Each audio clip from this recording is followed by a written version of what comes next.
Олжас, студияға құр келмепсің ғой. Барлығын байқап қояды екенсің. Менің қолымда сол 2005 жылы жастар кеңінен қолданған CD-плеер. Қыздардың қол сөмкесіне сыйғанымен жігіттердің үстіндегі киімнің қалтасына сыйдыру қиын еді. Менде осындай бір құрылғы қалтама сыймай құлап сынып қалған еді. Сол кездегі ашуланғаным ай. Онымен түрлі әндерді де тыңдадық, кенет сәнге айналған құрбақаны да естідік, көрдік, биледік.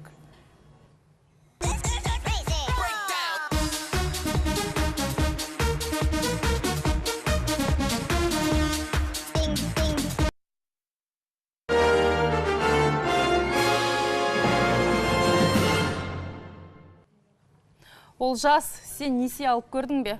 Әрине, оны алмағандар кем деген шығар. Оны неге сұрадың? 2005 жыл халықаралық микронесиелер жылы болып жарияланыпты. Одан елімізде шет қалған жоқ.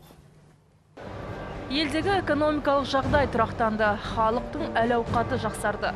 Несие рәсімдеген адам күрт көбейген шақ. Көлік, қымбат киім, баспанаға жөндеу жасауда оңайға түскендей көрінді. Несие алушылар саны бір дегенде 70%-ға артып кетті. 2005 жыл мен бір үлкен кредит алдым.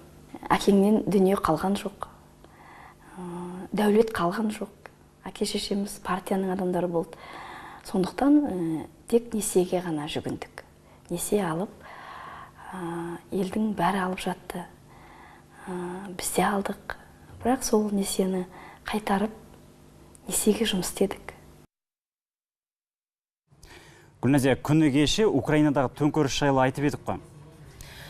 Иә, не айтқалы тұрғаныңды түсінген сияқтымын, соған ұқсас төңкерістер дәл іргедегі көршілерімізде де болып еді ғой.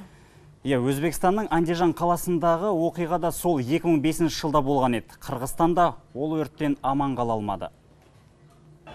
2005-тің көктеміндегі парламенттік сайлау әділетті өткен жоқ. Халықаралық сарапшылардың бұл байламы халықты дүрліктірді. Онсыз да әлеуметтік жағдайдың төмендігі, жайлаған жемқорлық ақыры қақтығысқа әкеп соқты.